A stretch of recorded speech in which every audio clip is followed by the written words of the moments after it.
Hi everyone, my name is Ellen and we are in Manifest Yoga Studio in Umhlanga. So today I'm going to break down basic handstand and all my tips and tricks for holding your handstand. So first thing to start is body being in alignment. So a basic handstand would be heels up above hips, hips stacked over shoulders, shoulders stacked over wrists.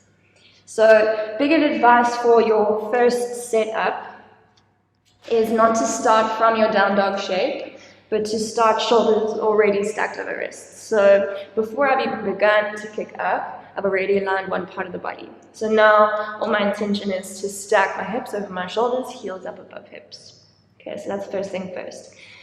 Second thing would be awareness of the hands. So obviously hands are going to be only thing in contact with the mat. So I find the bigger you make the space, the more surface area we're covering and the easier it is to balance. So fingers spread nice and wide on the mat, and then making sure hands are really active. So a handstand is never actually in stillness. You're always going to feel like you're falling forward or backwards. So if I feel like I'm falling forward, I'm going to press the tops of the fingers down into the mat.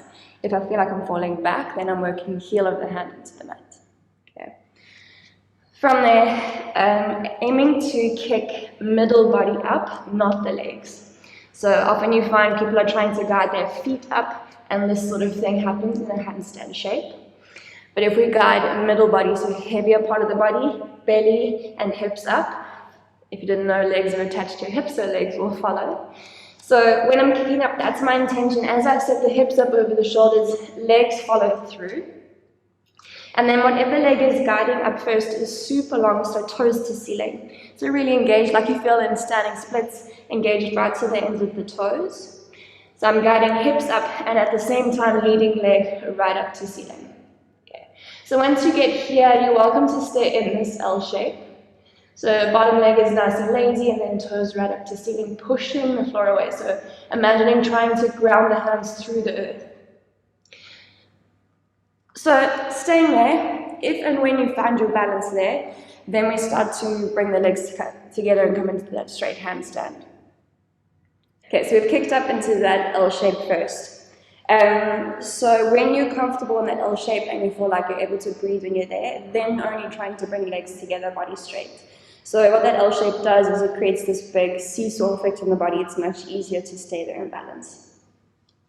And then the last thing, and the life-changing thing for me, is the breath. So much through our vinyasa practice, everything's guided through breath. And then suddenly we're handstand and everyone forgets to breathe in or breathe out. So kicking up into a handstand is done with a big inhale. So if you're feeling nervous, fearlessness is an amazing approach for handstand. A lot of us are really fearful of falling over. So big breath to psych yourself up. Big inhale through the nose. Big release out through the mouth. Now on a big inhale, I'm going to guide hips up, toes to ceiling. So that's a big breath in through the nose. When you feel comfortable here, then you start to breathe and come back to a natural breath. As soon as I'm comfortable in that natural breath, then I start to move small movements at a time, bringing legs together. When legs are together, zipping the legs together, toes to ceiling, and again push out of the ground. So imagine pushing the hands through the floor, belly is in, keeping eyes on drishti, so keeping eyes focused on one spot on the floor. And then if you can, stepping one foot up and then the other.